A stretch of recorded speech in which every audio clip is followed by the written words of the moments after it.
This Week in Startups is brought to you by WordPress. Your customers want to find you. Build a WordPress.com website and help them connect with your business. Get 15% off any new plan purchase at WordPress.com/twist. Away. Quite simply the perfect suitcase. Developed from hundreds of travel stories from friends and seatmates. For $20 off a suitcase, visit awaytravel.com/twist and use promo code TWIST during checkout. Hey everybody, welcome to our year-end news roundtable for This Week in Startups. Yes, we're going to go around and think about what were the best products, services, and the best moments of 2017 as we wrap up here. And it was an eventful year. With me, back on the program, the founder of Product Hunt and now part-time venture capitalist, or I should say seed stage angel investor, Ryan Hoover is back on the program, founder of Product Hunt. How are you? Hey, Jason. Good to be here. How's everything going post-acquisition? You're a part of the AngelList family now? Yes. It's, people have been asking me that, of course, and it hasn't changed a lot in terms of we're still a team that's operating and trying to help people discover awesome products, help makers get users. So we've kind of remained very independent within kind of a larger organization. It's not that large, though, right? What is the total? Yeah, I think they had 20 people at, 30 people at AngelList? No. We have, with Product Hunt, about 70, roughly. 70 people now? 60 to 70, somewhere around there. Oh, right, because they have that employment business. That job business is doing very well, from what I understand. Yeah, they have AngelList. the talent That's platform. True? Yes, yeah. A lot of them actually, about 15 to 20 or so is in New York. Most of the talent team is over there. So did they make an acquisition to do that, or they just built it in-house? Just built it in-house. The initial talent platform was basically like a side project inside of AngelList early on in the early days. And then it's quickly grown into like the largest tech recruiting platform. And now they're working a lot on just helping companies recruit and talent, find awesome talent, engineers, designers. What's the deal? What does the startup pay? You pay like a placement fee like traditionally, or is it a lower placement fee? How does it work? Because I only remember the early days of it where you could just review candidates online, but I think it's evolved since then. So there's still that. There's still the matching platform. So you can go on there and for free you can check and browse through all these different talent, engineers, designers, and so on. But they've also introduced something called A-List, alist.co. And from there, they'll do all the work in finding the right hire for you. And then they pay, you just essentially pay only a fee if you hire someone. So kind of like a more traditional and it's structure. 20% of the... Somewhere between 20%, I think they're changing or exploring different models. But, again, you don't pay anything until you actually hire someone. Traditional model, I think, is 25% of the first year. Back on the program, Adam Ludwin. I got it right. Ludwin, yeah. Ludwin. Yeah. Like I said, Ludwin. It really doesn't matter because depending on whatever country you're from, they pronounce it differently. Oh, is that right? Yeah. So Ludwin would be German? It'd be fine. Yeah, Ludwin. You're just doing the more authentic pronunciation. Yeah, I always go for that when I make a mistake. And you, of course, were on This Week in Startups back in 2016, and you're the founder of Chain.com, doing blockchain infrastructure for financial services companies. And before that, you were at RRE Ventures in New York with my friends Stu and Jim Robinson. And that's right. James Robinson. Yep. Or do they both go by Jim Robinson? They both go by Jim. One's the third, one's the fourth? That's right. Third and the fourth. The third and the fourth. Third was the CEO of American Express. So there's a fintech also focus Coca-Cola, there. or no? He's on the board of Coca-Cola. He was in Barbarians at the Gate, famously, Correct. Jim Robinson, Yes. as one of the marauding private equity guys, right? Or no? Was he the CEO? He was the CEO of Amex. Right. But Amex in the 80s was a financial supermarket, and there was a lot of PE involvement. They acquired a large PE firm. So I think those are the stories in the book. Yeah. Yeah. Amazing book. He's on our board. He's terrific. He is on your board? Yes. Senior, the third. Senior, yeah. Wow. Yeah. So he can look back at the 70s and 80s in business.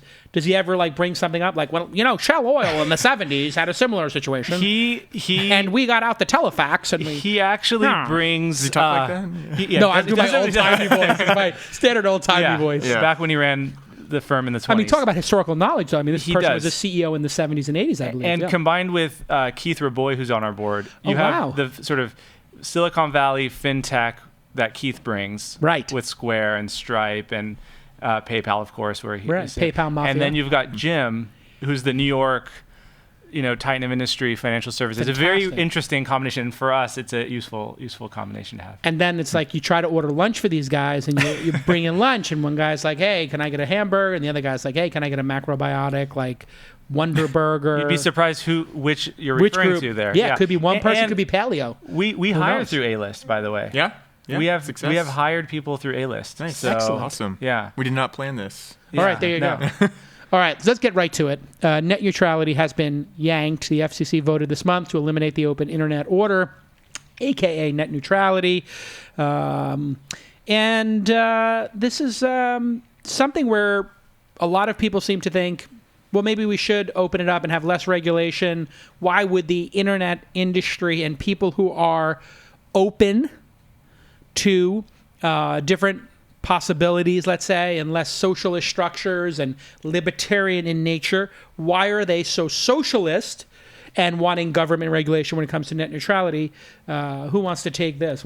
How do you explain this disparity, dichotomy, I guess would be the better way to describe it, for most people in Silicon Valley being pro-regulation in this case, but anti-regulation in all other cases, seemingly. Ryan? Yeah, I think the main issue is that many people only have one internet service provider option.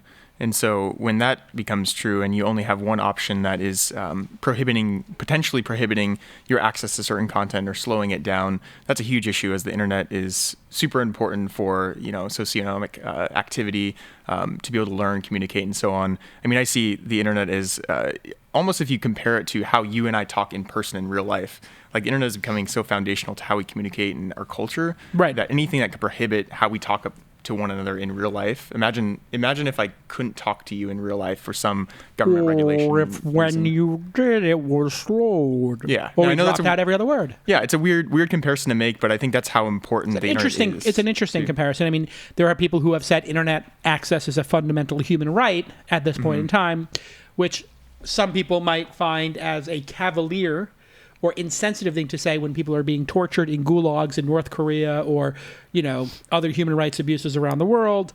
But it's not inconceivable that in a short period of time, 10 years from now, we will look at the internet because it's providing healthcare and communications and other things, and maybe even your entire experience through virtual reality, augmented reality, that without it, the digital divide becomes so great that it is a basic human right. Adam, where do you stand on net neutrality and competition and deregulation of the internet?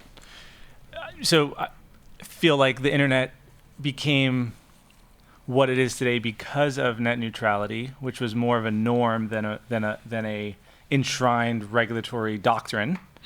And I think what happened under the Obama administration was an attempt to essentially formalize an informal strength of the market structure, which I thought was a good thing. And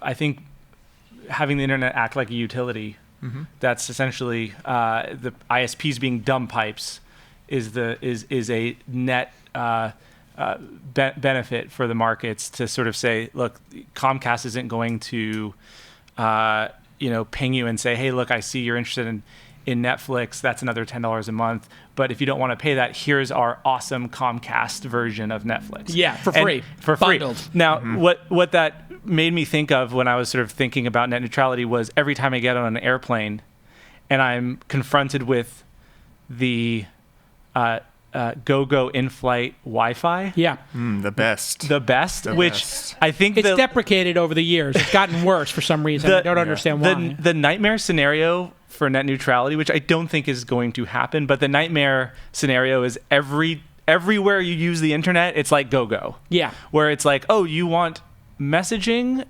and email and you want to stream video? Okay, it's this much. You want the whole internet? It's this much. You just want to do this. And by the way, you can't stream video because, we've got a lot of people on this flight. I think that's the nightmare scenario where everything feels like go in-flight Wi-Fi. Is that a realistic scenario, Ryan, in your mind? It's hard to say. Anything could happen. I don't think most people will run into that situation. I think there's a lot of market conditions, and I just don't think that will happen. However, it might happen in different forms. I think what's what could be a more likely scenario is actually could just prevent innovation to some extent. So let's say that they whitelist and say everything on the internet is fine and we'll stream it and you can download as fast as possible, but they don't recognize some new technology or some new protocol and they throttle that or limit that. That would prevent that from adopting and being used by other people on the internet, and require either government or the ISPs themselves to start adopting and understand what this thing is. Yeah. One thing that I find interesting about this is combined with maybe one of the other topics we'll get into is blockchain, cryptocurrencies, and all of that, and how this is very much like a threat against openness and speech to some extent. And that's part of what a lot of people who believe in the future of blockchain and the opportunities there, it really goes against the whole ethos of what they're kind of looking forward to in terms of how do we enable people to control and have a democracy when it comes to technology and communication and so on. So you are a lot more experienced in that field and that topic. How do you think this influences that trend or that movement? It's definitely related. In a world where net neutrality actually leads to more power around the ISPs, and because ISPs are regulated and there's a lot of regulatory oversight and interactions, that means the internet itself becomes gated more by sort of whims of governments, local in the case of putting down pipes, federal in the case of the FCC. I think it's a bit of a scary potential shock to the cryptocurrency movement. The other way to look at this is, blockchains aren't going to solve for ISPs having more power unless we also move to a different type of networking infrastructure like mesh networks. And I remember a couple of years ago talking to Vitalik about this, who's the creator of Ethereum, about this exact topic of could we use a cryptocurrency incentive to create more viable mesh networks to really move beyond. And we had that. It was a company that Google invested in that was trying to do mesh networking, and it never really, I think, what's it called? Fun or something? I can't remember. It was a Spanish company, I believe. But the idea being, for people who don't understand a mesh network, that I could take my internet, let's say I had fiber directly from Verizon, and I could share it with everybody in my building, and then they would, in fact, share it from their router, and then everybody's routers would share with each other, and we could just totally screw them. At the end of the day, if the ISPs are heavy-handed, they will create such outrage amongst their users that we already see on the edges when people put a cap in. Like I started getting cap notifications from my ISP, and I was like, what the heck's going on? What do you mean a cap?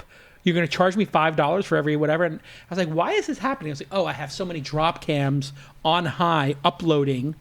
So I just put all my drop cams down to medium, and the error went away. But they were, like threatening to charge me exorbitant fees for going over. And I'm like, why does it matter? It's like it's a fixed cost to them. But what I love about the internet is you see a massive, vibrant fight against this because people are savvy enough to know that if you give large companies power, they will abuse it. And anybody who thinks that the ISPs will not abuse this power is so helplessly naive and has no arc of history. I can give you countless examples of large companies saying they would not do something bad and then doing it. In fact, if you look at Amazon, YouTube, and Apple and how they've interacted with each other, and these are cutting-edge technology companies who always listen to their users, you just had Amazon, YouTube, Google banned YouTube from the Amazon Echo. Amazon had previously banned selling Google Chrome, Stick, and I think some Apple products like Apple TV on the Amazon store. Then you have Apple not allowing you to buy from the Kindle, but you can use your Kindle app, but you can't buy from the Kindle, so you got to fire up a browser if you want to use Audible, or you got to fire up a browser if you want to buy a Kindle book, but you can then download it. So you have all these shenanigans going on between the cutting-edge companies. And if anybody had cable in New York, you can remember the fights between the cable companies and the Yankees and the Knicks. Oh my God, you can't see the Knicks game, you can't see the Yankee game. People in New York were losing their ish over this. This is exactly what will happen. And these ISPs are lying if they say they're not going to do it, or they're just waiting back for the time that they can kick and trip up Netflix or whoever it is. Yeah, you're putting people's favorite brands in the hands of their least favorite companies. Right. That's bottom line what's happening. And I think that's where most of the popular resistance or unpopularity come from. The great part about this, though, I think, as an investor, is that when this goes down, we're going to see a massive reaction. I saw that in New York, what's the hipster content company, Vice, was like, Vice. we're going to do a mesh network. We're going to add ourselves to the New York mesh network. So people are so passionate about this that I think young people, millennials, and Ryan, obviously you're the spokesperson for millennials. Of course, yes. De facto. And where's the sweater? You had this amazing sweater that I know. you did. I know. I don't wear it as much after anymore. Commercial break, I'm going to get that sweater. Anyway, millennials are going to literally storm the buildings. Like, millennials will protest college tuition and internet access. They're not going to protest human rights. They're not going to protest anything else. But they will literally camp out. If they throttled your internet, would you? Let me ask this question, Ryan, as the spokesperson for millennials. Yes. I want you to think All about of this them. and answer. Yes. You may be a millennial too, Adam, but you seem far too I'm mature. on the edge. You're on the edge? All right, I'm on the edge. I'm technically here's a the millennial. question Come that on. you'll answer when after we The get back beard from puts you break. over a little bit. I Which can't is, get one Don't of have those. quite enough If hair. your internet got throttled in some way, they crippled it a bit, and there was a protest going on this Sunday at the Comcast headquarters, you didn't have to miss work for it, would you, don't answer now, I'm going to have you answer after the commercial break, would you go to the protest? Yes or no when we get back on This Week in Startups? All right, listen. Let me stop for a minute and tell you how excited we are to have WordPress.com as a partner. My friend Matt Mullenweg created WordPress, and I have been using it for over a decade at This Week in Startups and Calacanis.com. It is an amazing CMS, whether you're looking to create a personal blog, a business site, or both.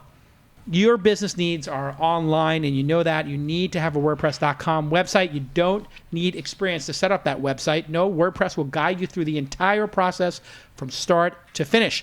And they take care of all the technical stuff. It's easy to get your site up and running, and the customer support team is there for you, filled with WordPress experts, and they're open 24 hours a day, Monday through Friday, and on the weekends. Yes, that's right, 7 days a week. Plans start at just $4 a month. It's incredibly affordable. And by the way, 28% of all websites run on WordPress. That is a mind-blowing statistic, and it's true. WordPress has been great for us. I've been using it forever. So here's your call to action. Get started today, and you will get 15% off any new plan purchase. Go to wordpress.com/twist, wordpress.com/twist, and get that 15% off your brand new website. It's an amazing, amazing product. I've been using it for decades. Literally, I'm in my second decade of WordPress use. Go to This Week in Startups or Calacanis.com, and you'll see my websites. And you want to go to wordpress.com/twist, wordpress.com/twist, in order to get that 15% discount. All right. When I left our heroes, and I'm here with Ryan Hoover of Product Hunt and the Weekend Fund, I want to hear about your investments. Have you made any yet? Yes. Okay, not yet. Yeah, a few. Not yet. Don't tell us yet. Okay. And Adam Ludwin from Chain.com. When I left our millennial and millennial Gen X Hybrid. Yeah, weirdo, would you go to a protest? Ryan, yes or no? Your ISP is throttling your Netflix, your Snapchat's bumming you out. Would you go to the protest? I think it's an important issue. I believe I would. I'd activate some friends. I'd create a Facebook event, perhaps. Facebook events, by the way, are a really good way to get the word out for things like this. Yeah. Probably the best way. Yeah, go to facebookevents.com/twist and get 15% off. There you go. Facebook's not sponsoring anything I do. I've been too critical. But you would actually, not only would you attend, what you're saying is here, for net neutrality, you would actually go and coordinate. Yeah, I think it's important. It's very important. Yet, you yourself did nothing when they were doing the pipeline. You had you wouldn't go protest that pipeline. Which pipeline? There's a few different pipelines you What could was be the pipeline called? The one where everybody protests. I forgot the name of it. Anyway, you wouldn't go protest the pipeline being built. You wouldn't protest I don't BP know about oil. the pipeline. You knew about it. Come on, it was all over the news. The Dakota pipeline you wouldn't protest, but you would protest this. You wouldn't protest. Did you protest the immigrant travel ban? I did not. Okay. I did not go to that. It's a perfect example. You Yeah. knew about that. You took a pass, but you would do this. Support it over Twitter. And in fact, I would argue, maybe this is a little bit too controversial, but in-person protests, I feel like you can do actually a lot more impact online. You can reach a lot more people that way. That's why I mentioned Facebook events as one way to coordinate and activate people. I'm giving you a hard time. I'm not going to any protest. I'm busy, but I would retweet something in total outrage to my to my echo chamber on social media that agrees with me. Adam, what about you? Your ISP is now throttling you. Your Netflix, your BitTorrent, whatever it is you're doing as a crypto guy. Would you actually go to a protest at your ISP if they were throttling your usage and did the go a la carte pricing? Would you go to a in-person protest? You would. I'd go, yeah. I'd go, but... any other protests you've ever been to in your life? I went to a couple this year. Where did you go to? So I live in the East Bay, so there are protests every day. Oh, well, that's, yeah. So you... So sometimes I get stuck in traffic and I find that I'm in a protest. Oh, I get it. Right. Yes. So Milo Yiannopoulos is speaking at Berkeley and you protested. Yes, but there was, by the nature of the fact that you're in traffic. That's right. But no, I think to Ryan's point, like protest is moving online. Yeah. It's real. There's the echo chamber effect, but it's real. Here's what I wanted to mention about net neutrality. Google, as an ISP, is an interesting twist on the whole story. Okay. It was a much cleaner story when it was like Comcast versus Google. Right. Now Google is an ISP in small markets around the country, but in a scenario where Google Fiber. Yeah, Google Fiber. And they have Project Fi, which is their, what do they call that? MVNO? Yeah, they're... Oh, okay, the MVNO. They have their like... And they have their balloons with Loon. Yeah, got Loon coming, yeah.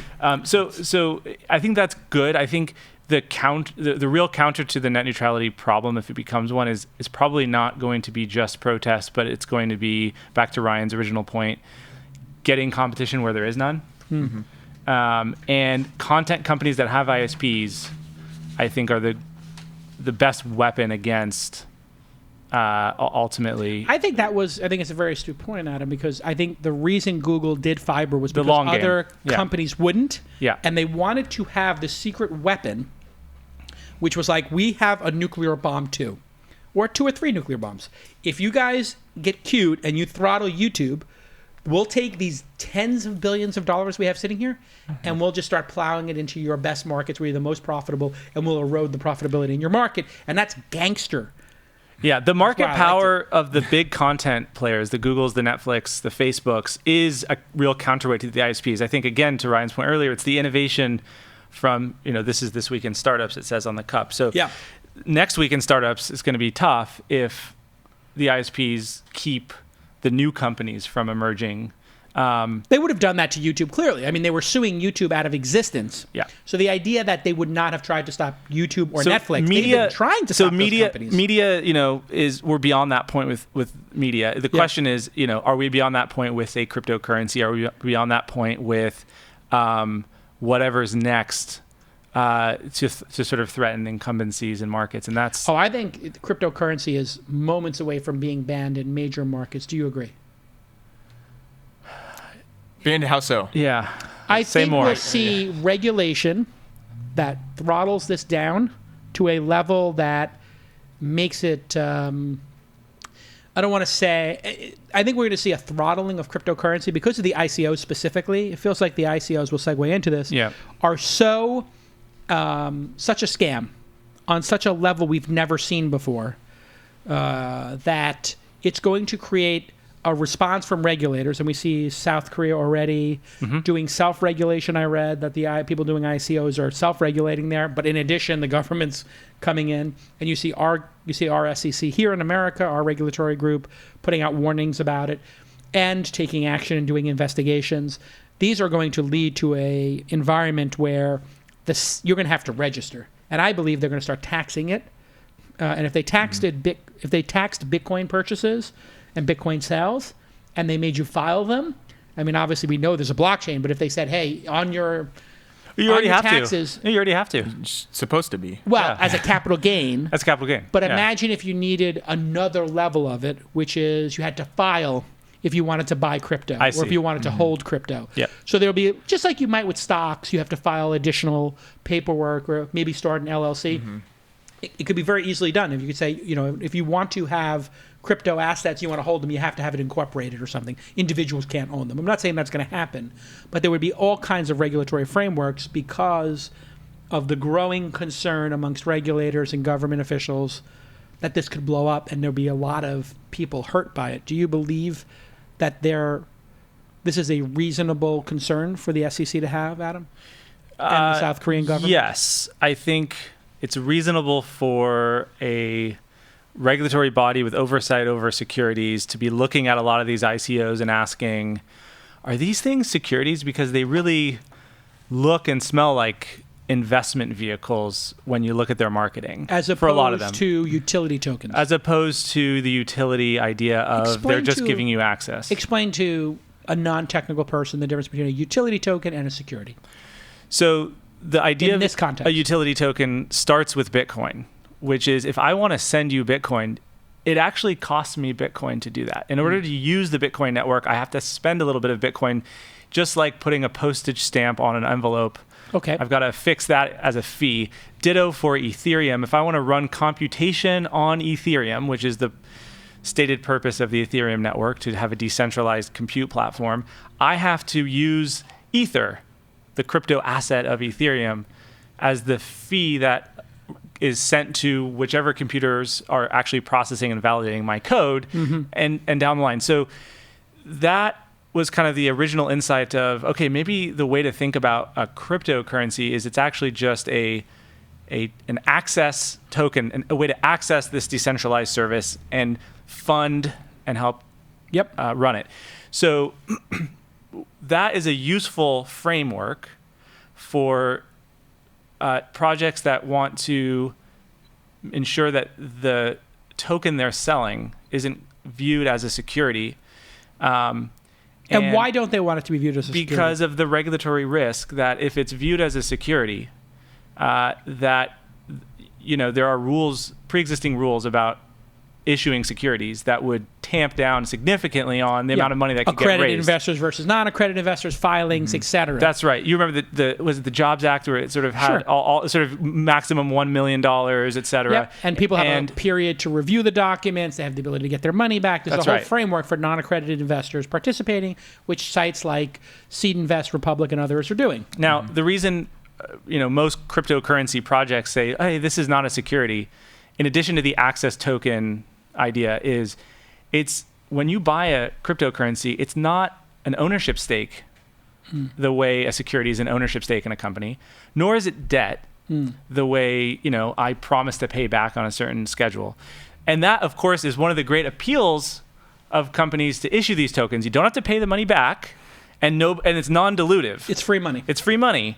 And so that's why you see a lot of projects that are shoehorning in the ICO where there's really no business to have a cryptocurrency in a given project, but they're doing it because of in certain cases, I think the minority actual scams. In the vast majority, just people trying to capitalize on the hype and the free money and doing things that they kind of know are inconsistent. Ryan, it's all a scam, right? I mean, these ICOs are all a scam. When people say these are utility tokens, it's a scam. They just don't want to do the regulatory work, correct? There's with every new wave like this, you see a lot of interest in people trying to exploit it in some cases. In other cases, they want to innovate on top of it. They may surely see an opportunity here to raise money. I mean, we're seeing companies effectively raise money, ridiculous amounts of money at the seed stage or pre-seed stage that otherwise wouldn't have gotten funded from traditional VC. Which I don't know. Do you feel scared at all, Jason? Well, about seed investing in this? Am I scared that I'm curious of the to get competition? I'm kind of curious to see what is your thought long term. Do you think this will be very difficult to compete with long term within seed investing? No, because I think what's happening is illegal, and I think people are going to go to jail and get banned from trading securities for life. The SEC is a very serious organization. They take their work in a very serious and principled way, and they apply the rules very evenly and fairly and with gusto. And if you believe that you're a utility token and the person who's buying it is buying it so it appreciates in value and it's an investment in their mind, you know who the SEC is going to take? Which side they're going to take? They're going to take the side of the person who was duped into thinking that they were buying a security. And I can tell you, if you say to people, you're going to get half off for this utility token in the pre-sale, and you're going to get a bonus, that is explicit language that would trigger, in my mind, And I believe the SEC's, any reasonable person's mind, in fact, that if you're offering me it at half off, you're basically saying it's a security because I would only buy it at half off if I thought it was going to increase in value. So these idiots doing ICOs are so dumb and so inexperienced that they actually are offering one set of investors half off, and they're doing countdown clocks on how many, what level of discount you get by time. If anything ever was a security and people were ever buying it based on FOMO, they're creating FOMO by doing countdown clocks. When I saw Science Inc., which is a reputable group of people who did Dollar Shave Club, do a countdown clock, and I don't know if they did discounts of buy early, get tokens or whatever, but when you start doing a countdown clock, that is, and I called them out on it, so I don't know if I'm friends with Peter Pham anymore. I assume we are. But I basically was like, what is this, a countdown clock? I mean, it's the cheesiest. That would be like me being like, oh, I'm doing my next fund, countdown clock. Can you imagine like serious LPs, qualified purchasers, being like, there's a countdown clock. Oh, no, I'm going to miss out. So they're all going to go to jail or have to give the money back. And this is, look at this, the JP Morgan, we just pulled it up. Thank you to whoever's running the computers over here. JP Morgan of crypto banks. Pay with cryptocurrency, all these stores. Bonus sale, plus 6%. Stage ends in 6 hours and 15 minutes. Like, crypto tokens now in yellow. Like, this is a effing scam. When you do this level of FOMO marketing, you're a criminal in my mind. These people are going to go to jail when this stuff goes down. And look at this. Token style stages. 20 to 30%. Stage finished. 15%. Stage finished. Like, this is the kind of stuff that the SEC is truly terrified of. So when you ask me if I'm threatened by a bunch of people doing criminal activity, Ryan, and doing this kind of stupid, lowbrow manipulation, no. I'm a professional at what I do. I take my work seriously. These people are not taking their work seriously. This is all of the highlights of a scam in my mind. So Tell me I'm wrong. No Calacanis coin launching? Oh, I'm doing J-Coin for sure. J-Coin? 100%. All right. Listen, I'm completely against this until I profit from it. Yes. Okay? No. The joke is everybody's like, oh my God, you don't have any cryptocurrency? My wife's like, we actually own a bunch of Bitcoin. I'm like, what? She's like, yeah, I heard you talking about it, and I was talking to my sister, so I bought like tens of thousands of dollars worth. I'm like, at what price? She was like, low hundreds of dollars. I'm like, what? So it turns out I think I have 7 figures worth of Bitcoin that I didn't even know about sitting there.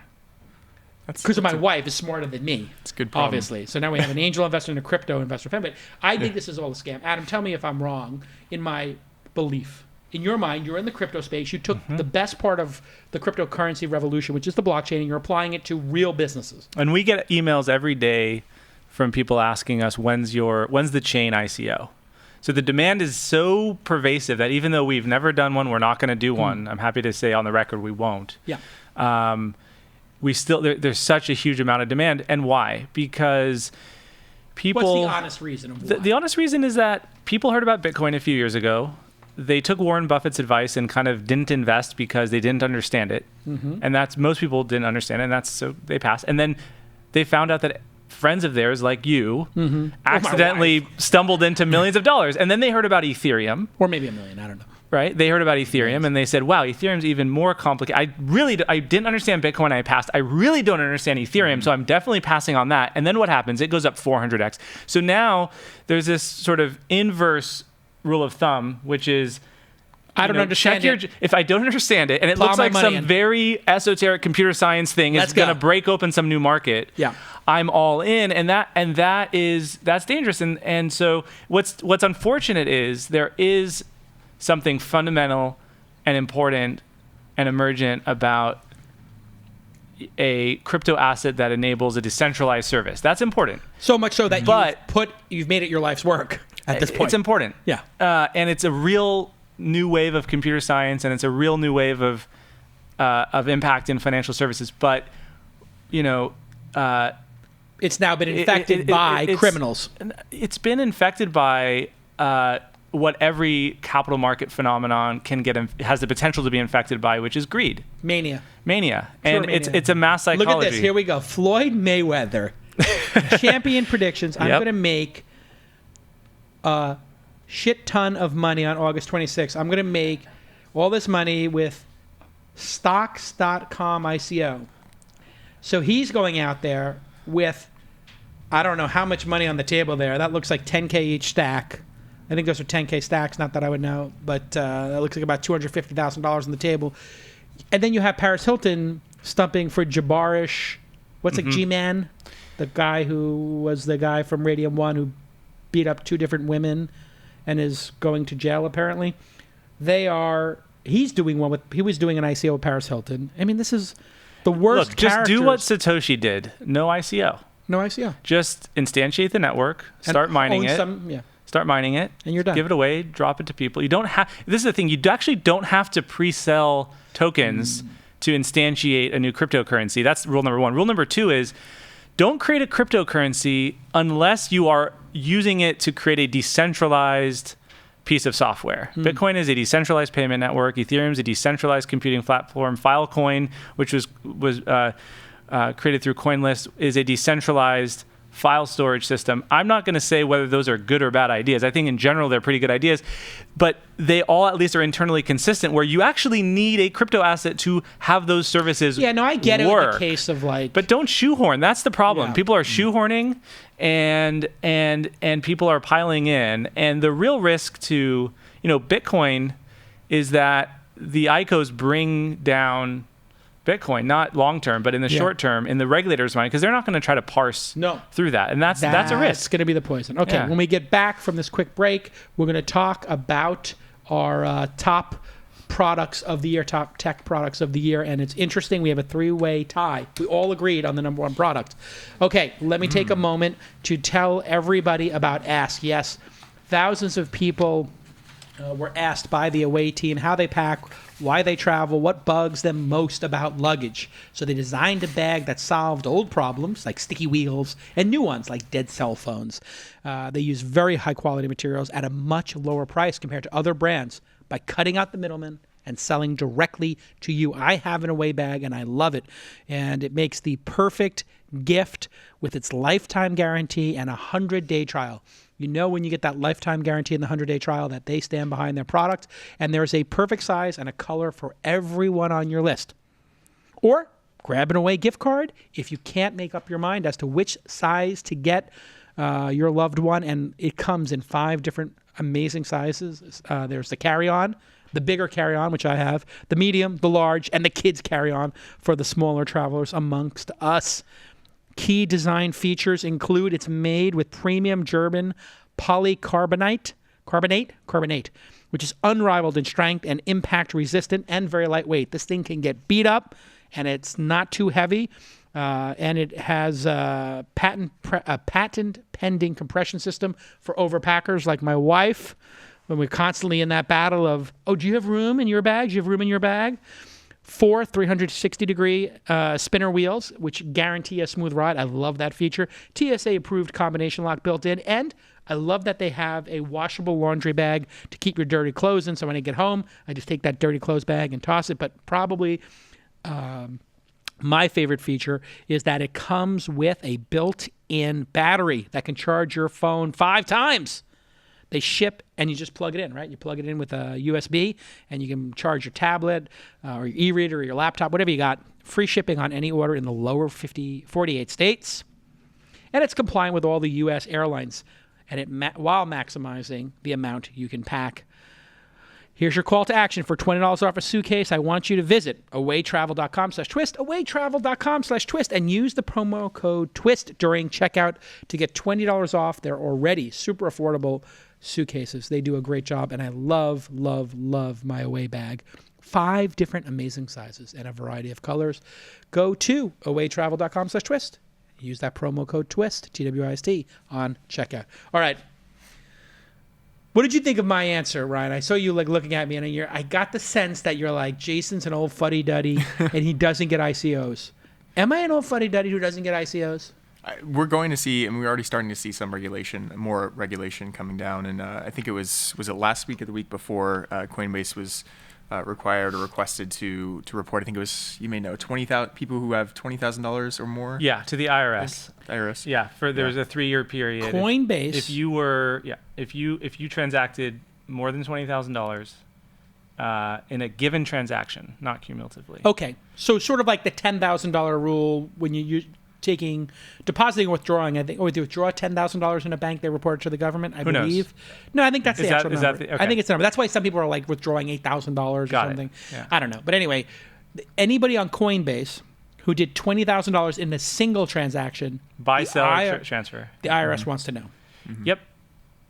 Uh-oh. What's interesting is the IRS looked at their income statements, tax returns from a certain period. I think it was like 2013, 14, 15, and said only a few hundred people are filing their taxes, and yet there's this huge influx. What's going on now? One answer is everyone's holding. Well, exactly, everyone's holding, which is probably a huge factor. I think everybody is holding. Yeah. A lot of people I know who own crypto, I keep telling them, did you sell half? Did you sell 25%?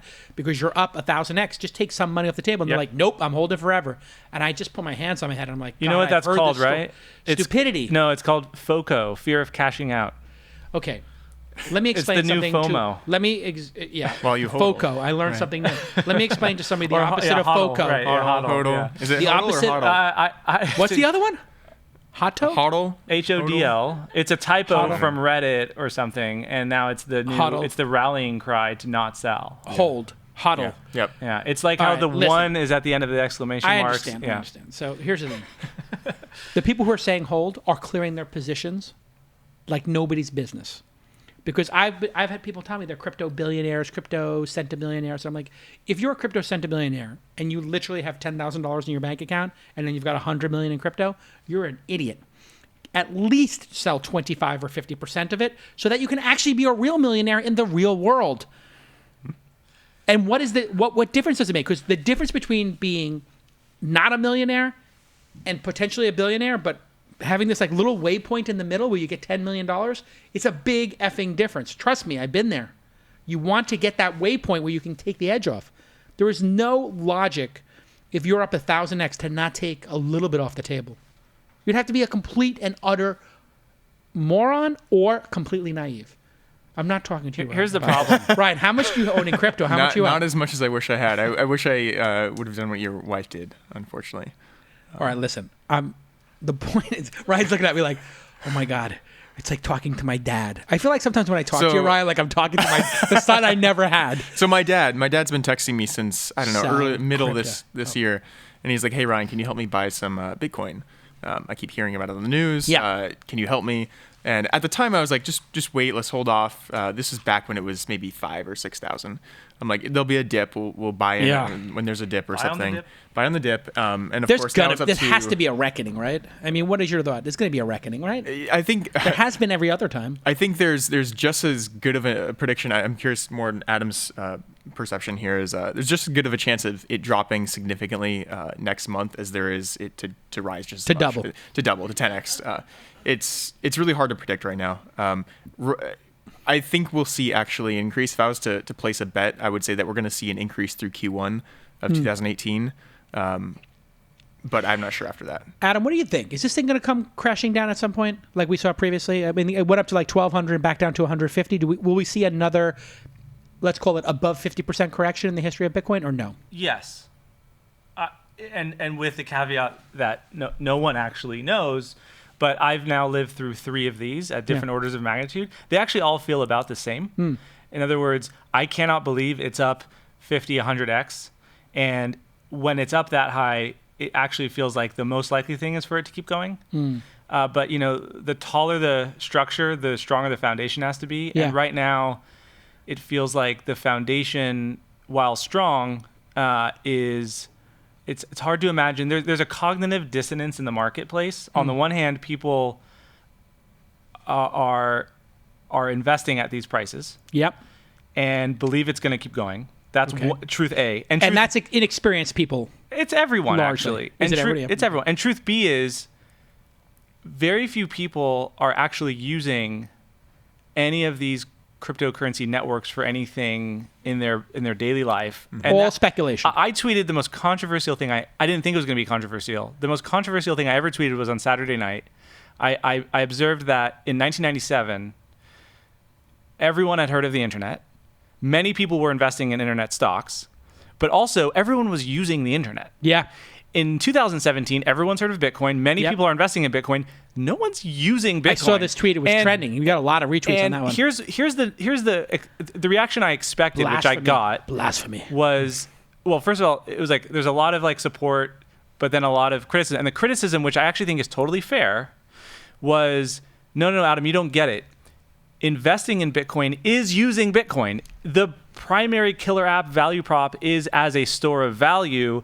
Therefore, Bitcoin is, so it's this self-referential idea. Right. But if you believe that, the implication is you should sell every other cryptocurrency, because every other cryptocurrency is not claiming to be kind of a digital gold, nor does the community view it that way. They're all positioned as creating some decentralized service. Right. So if you think that Bitcoin's not even a payment system, then you definitely can't view these others as stores of value, and yet they're all going up. So there are a lot of implications if the reality is it's just, quote unquote, just a store of value, not least of which is when the thing is going down in value, it's certainly not a store of value. So I think that tweet highlighted to me that we're in a precarious place, and one of two things has to happen. Either the entire ecosystem of crypto assets has to fulfill its potential in the next quarter in terms of really bringing on a whole new way of thinking about software in a fundamental way, that people start using these services, or the price is going to correct. One of those two things. And it's like, what caused World War I? Like a dude got shot. Well, not really. What caused World War I was there was all this kindling that had been built up. Same in the 1990s, right? It's all this kindling. What caused the dot-com crash? Like a couple companies missed their earnings.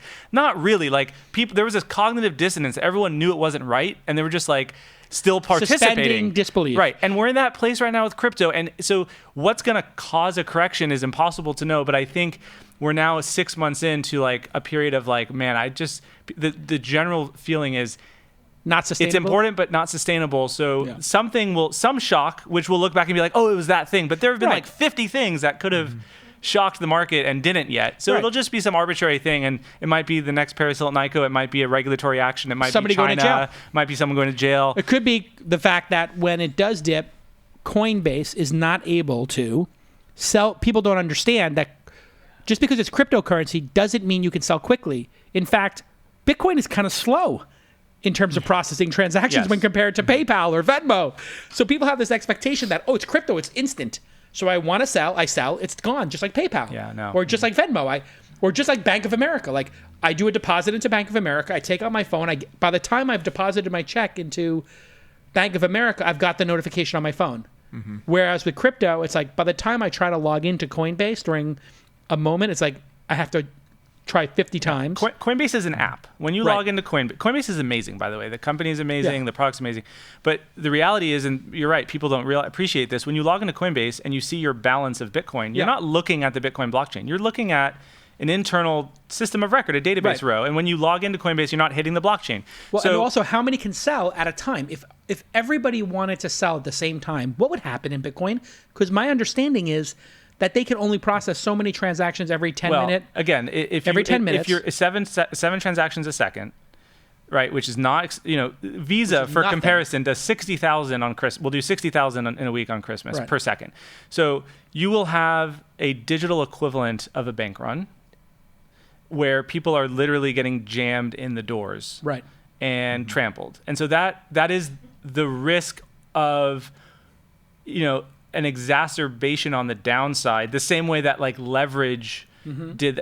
I don't know that there's a lot of leverage in the system. No one knows, but leverage tends to do that in capital markets. People have to sell because of margin calls. Margin calls, but it's not clear that that's what would happen here. But you could see just more panic because people feel like they can't get out. Right, and that causes a panic. There's already essentially quality of service issues across every exchange from buying. Right. No, I've watched now. If you just type in Coinbase support or Coinbase sucks, and I don't mean to specifically give them a hard time, but they are now, I think, with 15 million accounts or something. They're kind of the central bank of Bitcoin, which it was supposed to be a distributed network, and now we have a central player. Right. So now it's got a single point of failure. A denial of service attack on Coinbase would cause a run. Coinbase has done a phenomenal job given the circumstances. If there was a denial of service attack on Coinbase and it was sustained for 10 days, what would happen to the crypto market, Ryan? I don't know. Scary, right? Yeah, it's And I'm not suggesting somebody do this, by the way. I don't want anybody when this happens to say Jason Calacanis, challenged people to do it. Yeah. But one thing it would be a good lesson for everybody if they had a denial of service attack and people couldn't get to their money and couldn't get to their crypto, for at least people to put them in wallets. Yeah. Right? Isn't it much better to keep it in a wallet, Ryan? Offline, cold storage? It'll be safer. Yeah, if you can put it in like a multi-sig wallet, and that way you have, a couple different access points. But it's at the end of the day, this is one of those fluctuating markets that you should be prepared to lose all of your money that you have in that. Yes, just that's because right. you shouldn't rely on your Coinbase balance to for your retirement or your college education. But it feels like Bank of America. Somebody was on CNBC saying people were mortgaging their houses or using their credit cards. That's and I scary. think actually, when we were just watching, we're talking about ICOs, Austin, the president of Inside.com, pulled up that you could buy this ICO with a credit card. So absolutely 100%, this is an easy layup for regulators. Nobody should be able to buy crypto with a credit card. No, easy layup for you. If you're listening, don't borrow money to buy crypto. Right. It's a good rule. Generally speaking. And what Ryan said, only put in what you're willing to lose. Think of it like right now, and I think crypto is not gambling. I'll just be clear. I think it's more long-term but think ICOs of it, you would put in gambling. Treat it like you're gambling, right? Treat it like you're only going to put in what you're willing Vegas. to lose. Yeah. And I think also your advice to take something off the table is great advice. Cover your basis. Take off your basis, yes. Yeah, why would you take off double your basis? Double your cost. My favorite tweet of all time is this tweet. This guy's like, here's my investment strategy. I invest in a coin, and then when it gets to 100x, I sell half. And I think, the fact that he wasn't joking. Like, that's how he thinks. So don't do that. At 2 or 3 or 4x, take cover half, your right? basis, and then let the rest be free-flowing. One quick note. I actually met someone who's really smart guy, and he actually has made a lot of money, but he's been effectively researching and buying into ICOs. His goal is to 5x upon each one and then reinvest all of those earnings into the next one. And his goal is to reach a certain look, he's certain parlaying. number. He's parlaying. So he's risking everything that he's earned, everything that he's I've seen somebody do that before. in Vegas. It can turn out well, or you can lose everything. Yeah, no, they took the bus to the airport. Okay, it's been welcome to This Week in Crypto. It is a mania, though. Look at this. We could talk about it. Are we not literally going to talk about hours. AirPods? Well, here's the thing. Okay, the top Ryan product of the year. Yeah. All three of us agreed. Thank you. That it's Segue. AirPods. Yeah. Great segue. Thank you. Beautiful. I love my AirPods. I said it's the best product that Apple has created since the iPad. What is it about iPods that are so special? Tell me, what is the one thing you love most about them? One thing. We're going to go round robin. One thing, but don't repeat the other person's. Or you can say, I agree with that, but then give the next one. So what's your number one? We're going to go around the horn. What's your number one thing? And don't say this and this. Just one thing. This and this? Okay. I'll try to keep it short, but I didn't have high hopes for the AirPods initially. Okay. But once you start using them, there's something about not having the wires. That's really the killer feature. Okay, no cables. Okay. No cables. There we go. You're playing the game correctly. Okay. What's yours? Go ahead, Adam. No cables. Is no cables your number one? No. Okay, what's your number one? My number one is, I can't explain why, but it increases the amount of time I'm listening to stuff. Okay. Because you don't have wires, right? There's probably several factors which would be cheating on your answer. So the ultimate increased engagement with audio. It induced audio consumption. Yes. Induced audio consumption is your number one reason. Yes. Okay. Now, this is great because what I will tell you is that between the two of you, you nailed it. Because it doesn't have wires and you don't have to fumble and move your phone when you're using it, what you're experiencing, Adam, is when you get up from your desk, your phone doesn't go flying. Or when you're on a flight and you put your phone on the side to charge, you can move about and drink and eat and go to the bathroom. Because let's face it, first class, right? First two rows where Ryan and I, and hopefully if you do okay one day. With Shane, one day you'll be there with Ryan and I in first class. I can get up from the second or third row, go to the bathroom, leave my phone charging in the plane, and still listen to my audiobook. Or I can be in bed and roll around, and for the first time, I can go to sleep with them. I wake up with them in my ear sometimes because I'm rolling around in bed and I was listening to a podcast or something, and the increased consumption because of the non-cable is the reason. But I'll give you my next reason, which is the seamlessness at which they connect. Just works. It just works. It effing works. And I'm going to let you in a little secret here. and I don't want to be ostentatious and crow, but I have 2. One Sets- for each ear?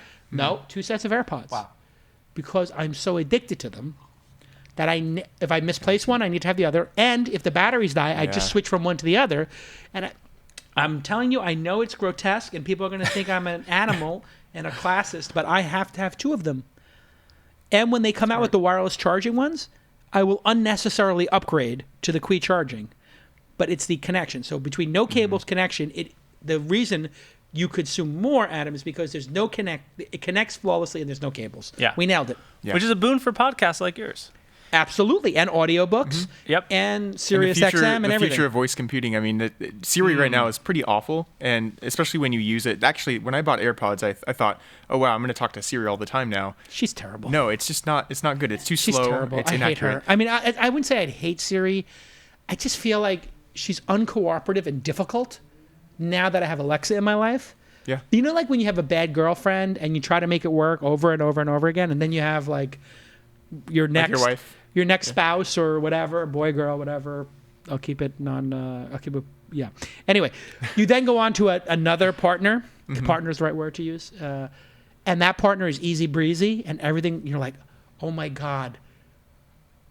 How was I with her or him? They were such a difficult person. That's how I feel about Siri versus Alexa. Yeah. Alexa's fun. She's not a drag. She doesn't complain. She understands what I'm saying. Like it's everything is flawless with it. I feel like it's Her, the movie Her. Yeah. Alexa is just amazing. But I will say, I'm getting, and then don't tell Alexa, but I'm getting the Google. I have a Google Home. I've had it for a year. I'm getting the Google big boom box. Oh yeah. Yeah. Yeah. I mean, what I'm excited for is whatever the next version of AirPods is with better Siri or Siri 2.0. She's never going to get it. It'll happen. She's a difficult person. They need to nail it. They're not going to do it. I'm telling you, they're not going to get it done. There's the escape velocity of Google combined with Alexa. Like they're so far ahead, I think, and they're so seamless. Like how many times have you said, "Hey Siri, da da da," and it just doesn't work?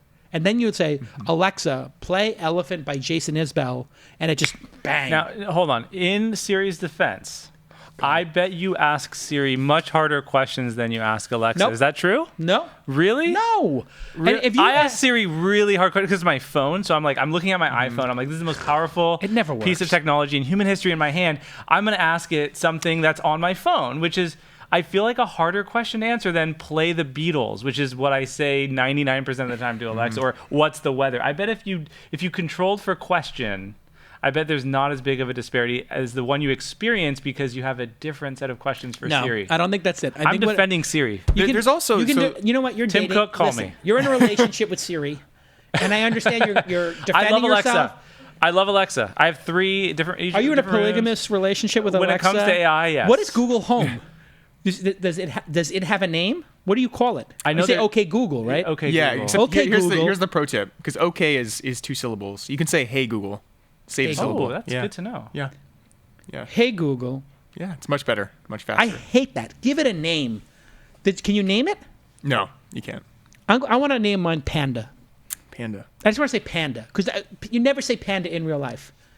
So just be like Panda. Take a da da da. true. Yeah. It'd be easier. Yeah.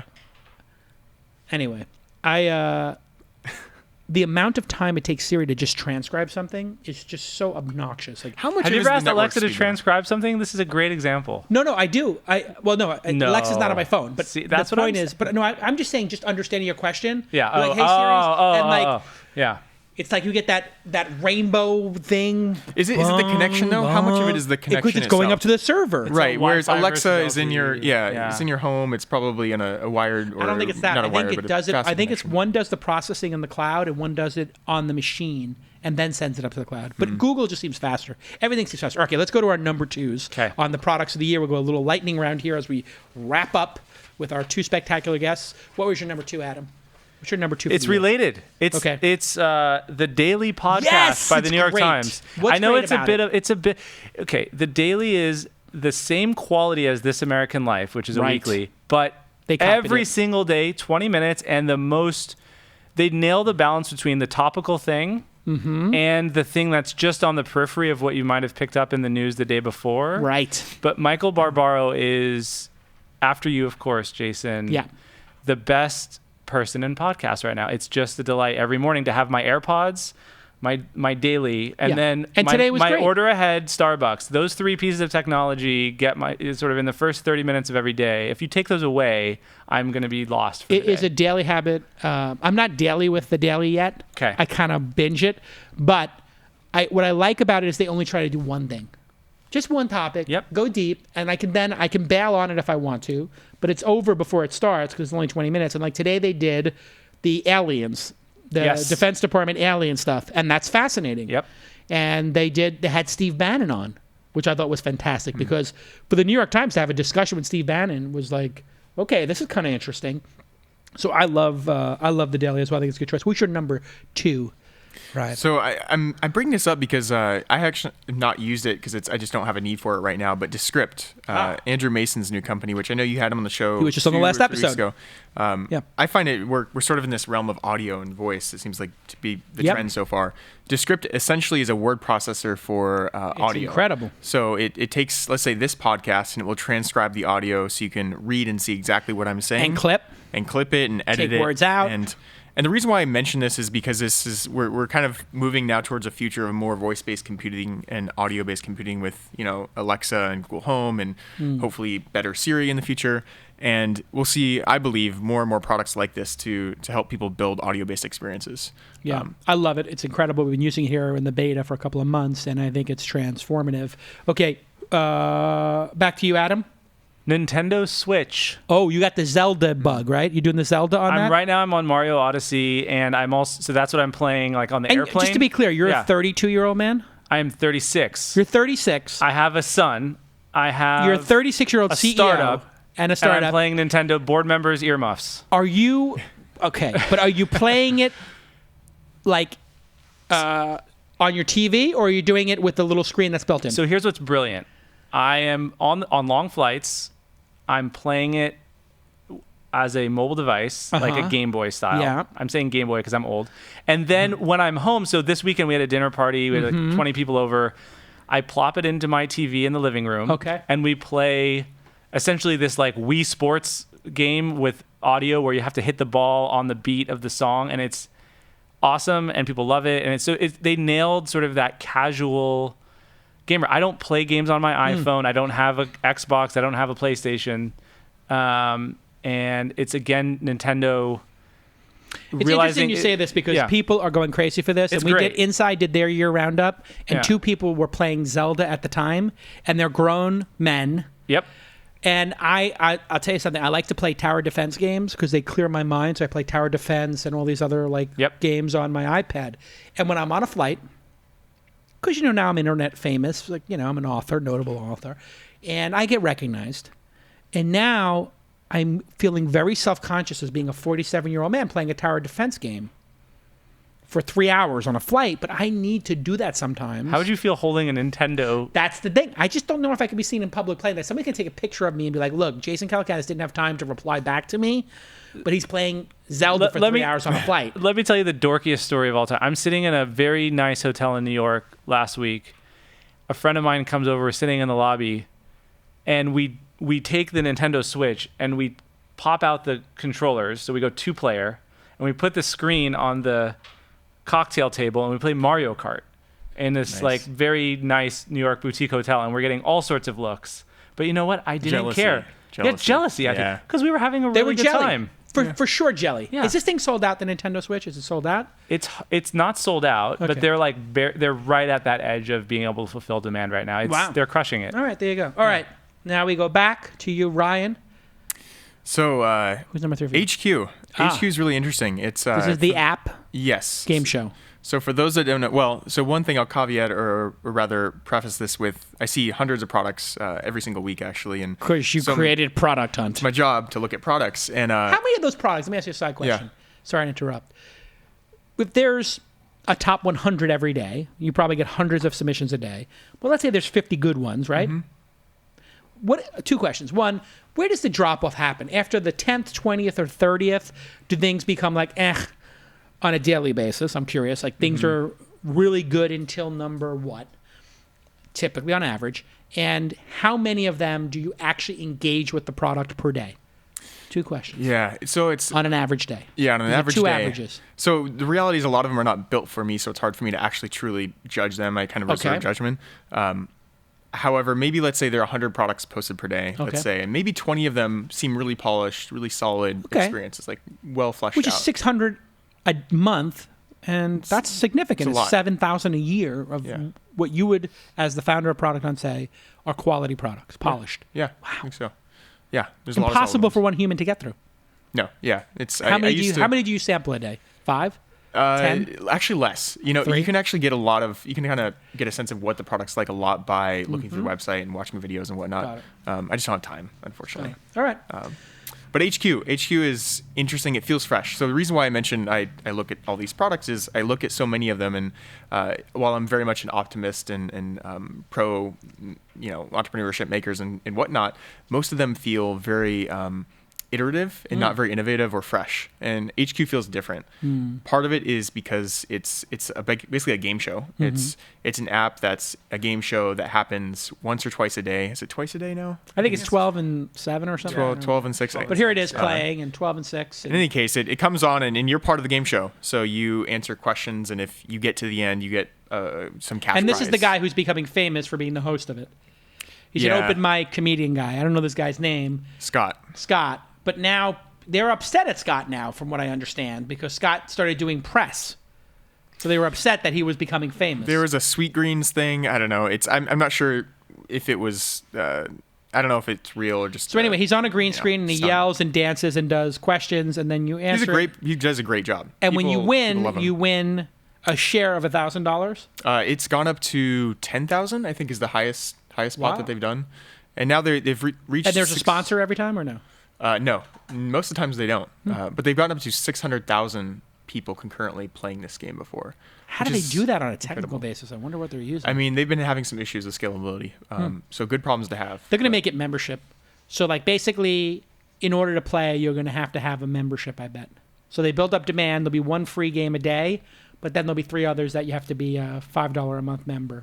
$10 a month member to play. That'd be a great business, right? Yeah, I don't know. There's a lot of different models that they could explore. That they could do sponsorships. They have done some sponsorships before. They're having guest hosts come on. All right, Adam, what's your next 2? Give me your next 2. Next 2. They actually work together, so that's good. The iPhone 10. Amazing. And 1Password. Amazing. I use LastPass, but yes, they all work with Face ID now. With Face ID. Face ID. I actually love. I know it's mixed people's opinions of Face ID. I love it. It's fantastic. There's one time a day where I can't use Face ID, which is when I'm in bed in the morning. My son's waking me up at 6 in the morning, and I've half my face is in the pillow. Right. So Face ID doesn't have the half Face ID yet. No. So I have to actually get up. It actually helps me get up. Doesn't work with Snoke. Yeah. Snoke is anyway. Right. Yeah. So iPhone 10, the AirPods were that moment where you're like, post Apple Watch, Apple got its mojo back. Yes. But it was actually just the appetizer to the iPhone 10 where you're like, oh my gosh, they got it completely back in their flagship product. This thing from the first moment is the screen, the way it feels in the hand, the weight, the speed, amazing. The gesture control. I will add to it that the Pixel XL, the Pixel 2 XL is an extraordinary phone and better on a hardware basis without having Face ID. And it feels like both of those phones would be in my top 10 of the year. Yep. I love both of them, and I always get whatever the latest Android, whatever the latest. And it's OLED as well in the Google phone. Yes, the and OLED, it's something OLED is just magical. It's because you know why? Because most of what you're experiencing on a phone is text, which is black, and it is a material improvement over when you look at a phone that's not OLED now, which you should do. It will look like you're reading pencil on paper. Not all right, Ryan, you have Amazon Key on here. Yeah. You're using this? No. Or you just think it's amazing? I think it's genius. And I'm curious to get your thoughts because I know sometimes you have opinions about Amazon. Oh, God, I love Amazon. A few. Yeah. Well, so the Key is basically a door lock, an automated door lock that's connected system along with a camera, a security camera. And the whole theory, the whole strategy is how do we enable people to deliver packages and also remove packages, like if you want to make a return without having you have your be butler there. answer the door. Why don't you just have your butler answer, Ryan? Yeah, I wish I could afford that. What's genius though here is this is like literally the key into your home. Amazon is already investing Alexa and with Echo devices and whatnot. And now you're letting them in. So you can totally imagine reasonable. You can imagine other services like cleaning services and whatnot being. But you already give your cleaning person a key or access, and what's great about this is it uses a lot of the standard keys out there. Like there's Kivo and Schlag, I think it's Schlag or whatever the other one is. There's like 5 different brands, but I think this supports many different brands, and the camera's there. The camera's totally unnecessary. It's just there to make you feel good. Mm-hmm. So you see the person slide it in and close the door. They didn't walk in. So the idea here is you open the door, you drop the package up, but I don't even have to go into your residence. I'm just opening the door and putting it there.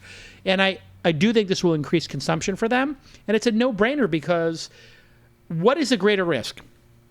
The package being stolen by a crack, meth, fentanyl head in your neighborhood, which in San Francisco is 100% if it's left on the doorstep, or the non-crack head UPS, FedEx delivery person robbing your house. Mm-hmm. Which person would you rather, which scenario would you rather have? It's obvious. You would rather have the non-crack head, meth head drop your package into your house. Yes. I don't. What's controversial about this? Why do people consider it controversial? When the impact is the unspoken variable there of opening up your whole house versus not. There's to a service provider who's on camera who knows that it's being recorded. Low probability, high impact event. High probability, low impact event. That's why. Here's the thing though. But if the person were to go in, number one, these are pre-vetted people. If they wanted to get in, also you can't breaking a window is. Right. Extraordinarily easy. Yeah, so getting into your house, unless you've got a Fort Knox kind of setup, which most people don't, it's pretty easy to get into a person's house. Yeah. Mm-hmm. Yeah. I think you can't hack the package on your doorstep is the other concern people have. Yeah, that's true. So, I think most of these new products that push the privacy comfort level another degree, Airbnb, sort of famously did this. Face ID, Touch ID. We're just getting more and more willing to sort of push it. And there's always resistance, but ultimately it comes down to utility and what the trade-off is for people and what they're willing to give up. And then there's... You give the valet your car. Yeah. A $70,000... right, Ryan? You give them your $250,000 Bentley. I was like, $70,000? And Ryan's guys, mine is $70,000. But I'm Uber pooling, man. Just think about that. When I first moved to L.A., I hadn't seen a valet when I was a kid in Brooklyn. I didn't know what a valet was. No, you park your own car. When I saw a valet in L.A., I was like, you're going to give them your car? What do they do? Yeah. What happens to your... They joyride it. Exactly. I was super scared. But now, actually, what's great about the Tesla is you put it in valet mode, and it limits the speed, and it locks the glove compartment in the front trunk, and it takes out your entire history of your GPS, and it takes out your ability to hit your home link. So Elon's thought of everything. Like, if you give the valet your car... The valet could go to your house, open your garage, and rob your house. You actually need it on that car. It's not even a feature. It's like if it doesn't have this, you can't valet your car because of the power of the Tesla. Yes. Yeah. Yeah, ludicrous mode. It's going to be like Ferris Bueller. All right, listen. This has been an amazing show. We have to end because we've gone so far into it. It's been incredible. There's so many other things we could talk about, but... Honestly, we're well over an hour here.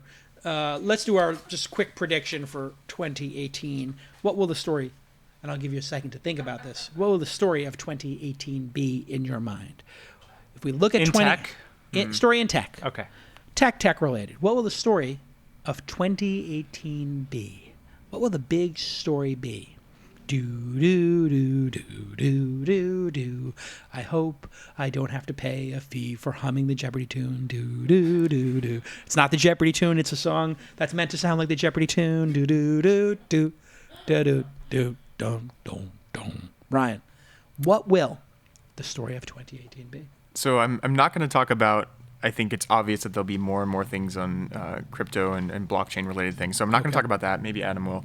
But I think we'll see more and more interesting experiences in voice-based computing and audio-based experiences. And, again, going back to Future Siri, I have hope and believe that Future Siri combined with AirPods will improve and actually adopt and open up new pathways for companies to build audio-based experiences. But we also have Alexa, being integrated in many, many different devices. We have Google investing more and more in their devices. And it's very early days right now when it comes to creators making experiences for these products. We had people building even games on Alexa and whatnot. So I believe the year of voice. The year of voice. And I think my behavior at home changes to where I don't necessarily open up my phone and tap on my phone to play music. I just yell, hey, Google, play Muramasa, for example. And it's just easier. And when we see these kind of platform shifts happen, you start to see behavior change and new opportunities open up for makers. So I think we'll see more of that start to mature in 2018. Adam, what will 2018 be the year of? So I think slightly different answer, different than you might have anticipated, which is I think the reckoning that's begun with the Me Too movement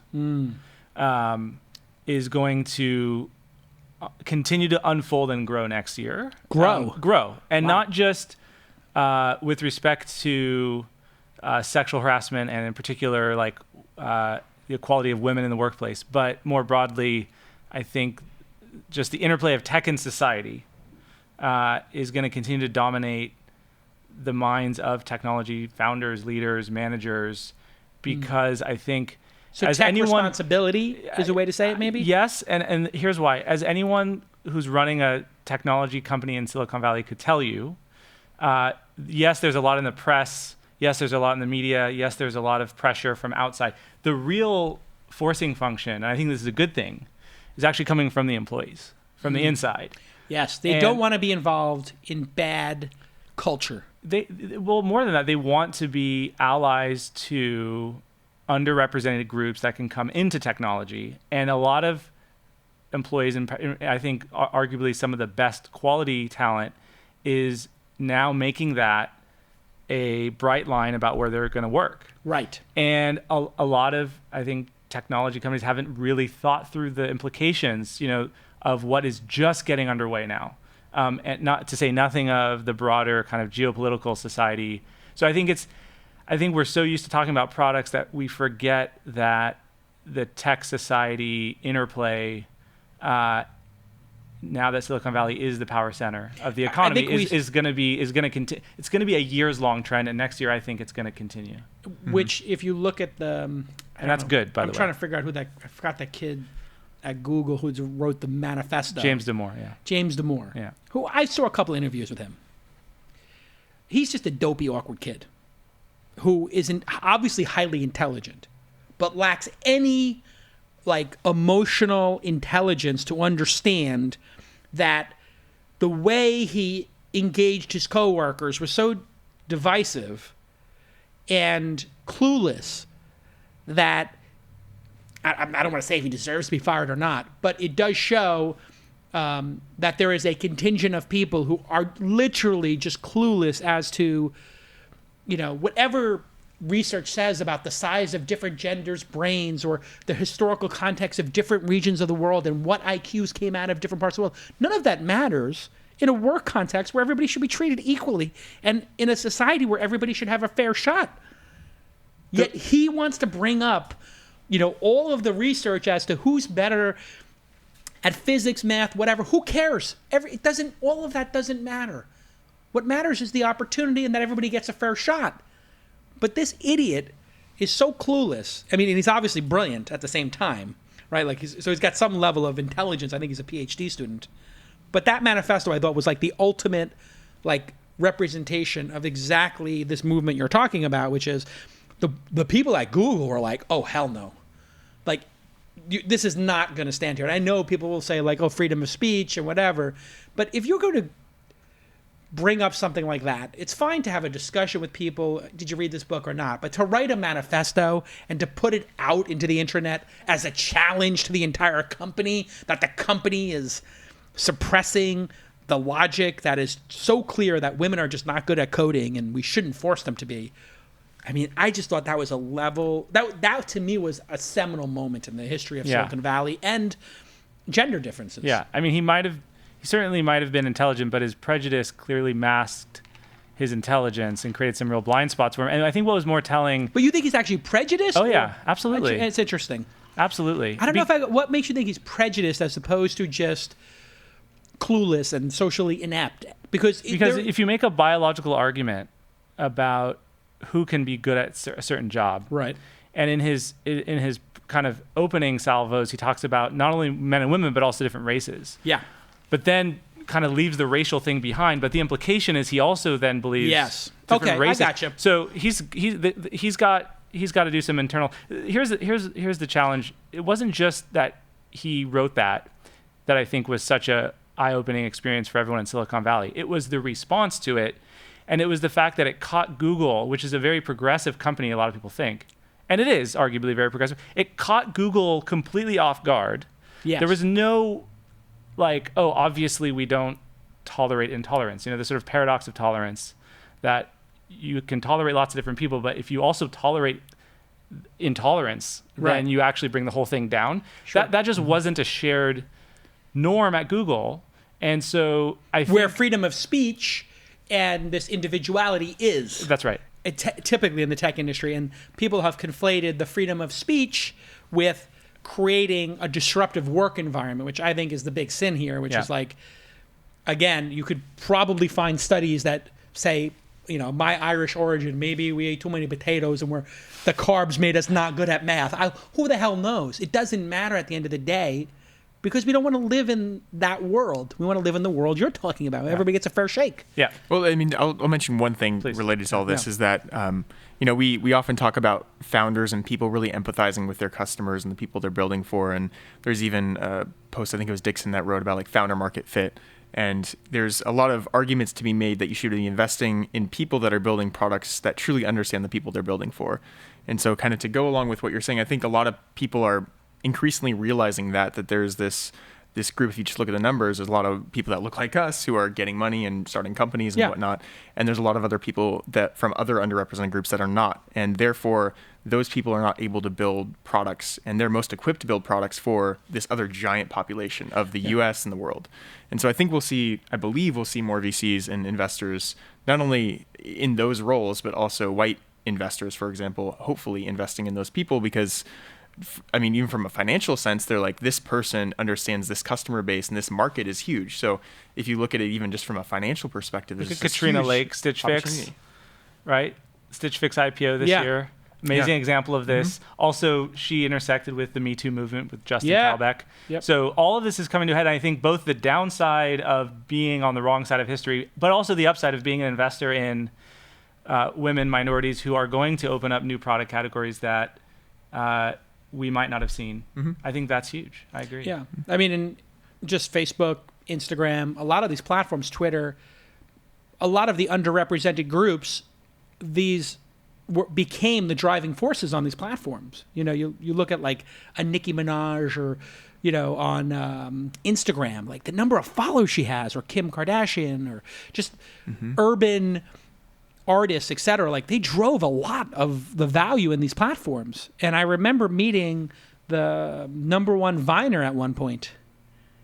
And he didn't know anybody at Vine or Twitter. Mm-hmm. And King Bach. Yeah.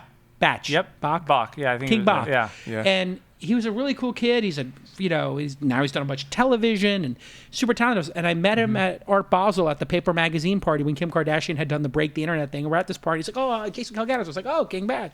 We're having this like great conversation. I was like, "Oh, you ever come back to the Valley?" He's like, "No." I was like, "Well, who do you work with at Twitter?" And I don't know anybody at Twitter. I was like, "You don't know anybody at Twitter? You're the number one person on Vine, and they haven't reached out to you? This makes no sense to me. I don't get it."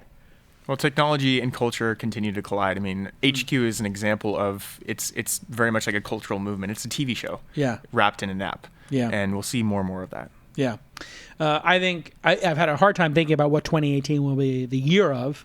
It does seem to me that there'll be a cryptocurrency reckoning. At the same time, I think what was going to cause it is the emergence of a better Bitcoin, or a Bitcoin collapse in the technology stack.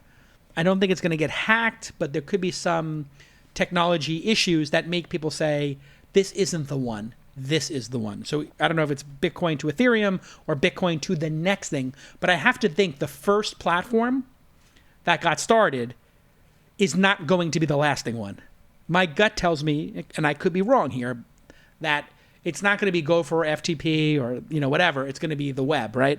In the internet example. I think that there's going to be something that comes past Bitcoin and Ethereum that just blows people out of the water in 2018, and the money just goes woof and just flows to it, because people will not see the demand for Bitcoin, and they're going to see the demand in this other one, and this other one has some new dynamic to it that is more accessible or faster or something. Could be 10 years from now, though. But I think it's going to be 2018, because I think there's so many people working on stuff now that so many smart people are looking at this, and I will call it product FOMO, which is, or entrepreneurial founder FOMO, which is, I'm a founder of a company that's making HQ, but I'm not in crypto, so it's not exciting enough for me. What I'm founding is not exciting enough. I want to get out of enterprise and get into crypto. So some founder who's really smart makes a better mousetrap. But I think actually the bigger news will be, I believe something will happen in the hacking space. I believe 2018, there's going to be a hack that becomes a transformative hack on a geopolitical basis. So we had the Sony hack. WannaCry. You had Equifax. Yeah, Equifax, right? And this has been building.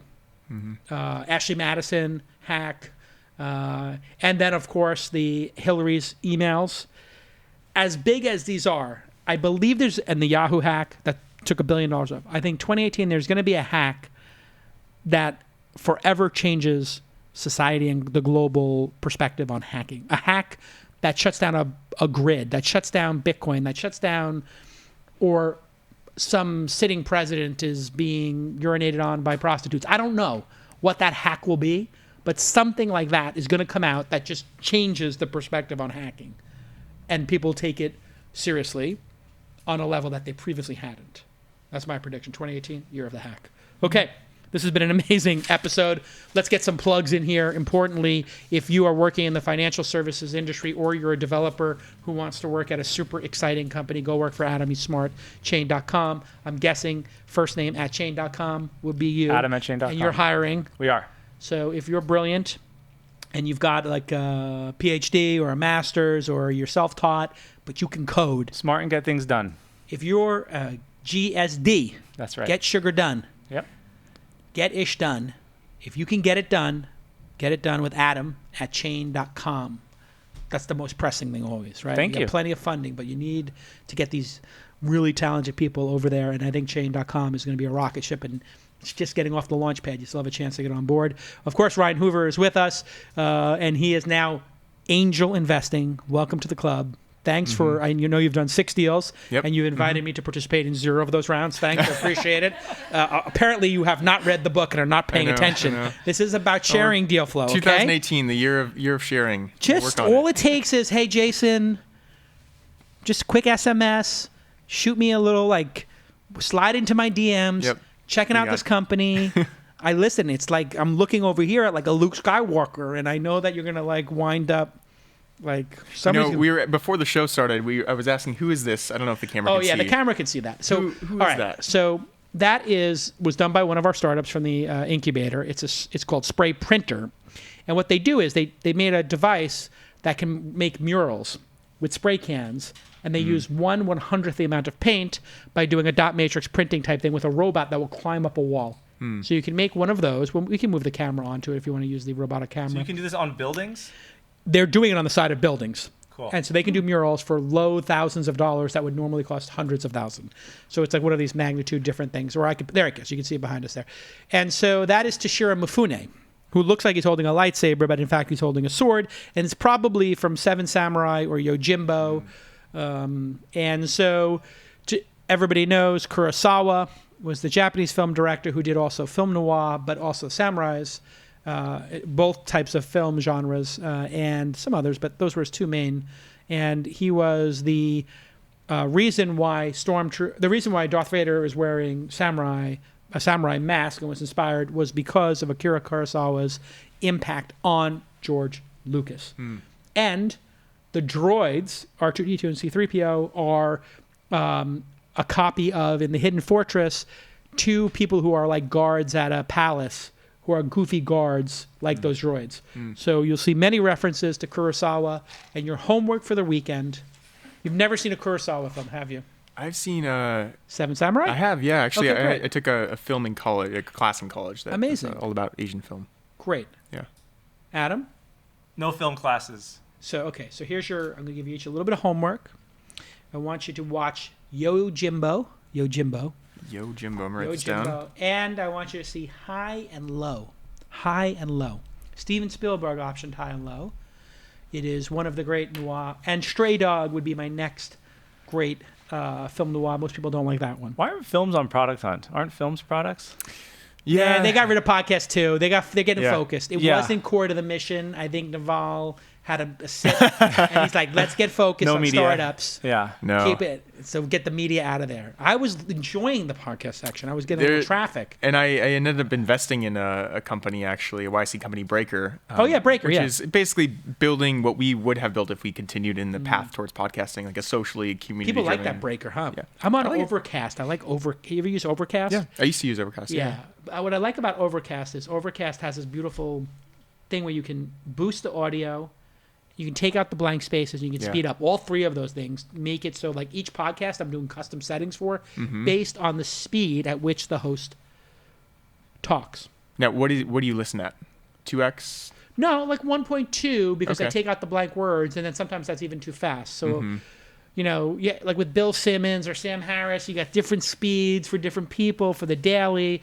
And some people are already compressing, like the 20-minute VC kid already compresses every episode. Yeah. So it sounds like Mickey Mouse or something on his, but he does that so that it hits 20 minutes and you don't have to do it. So if you were to do this compression on it, it would be doubly ridiculous. All right. Thanks again to our sponsors, WordPress and Away.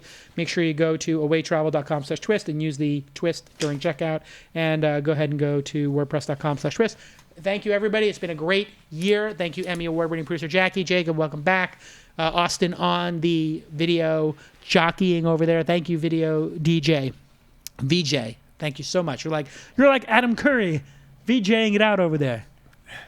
Adam Curry.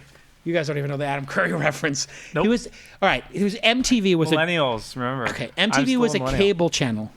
They played music videos, which were basically little stories, like short movies, with music behind them. So when Like Mindy or anyway. Musically? it's kind of Like like turntable.fm plus YouTube. All right, everybody. okay. We'll see you in 2018. Bye bye.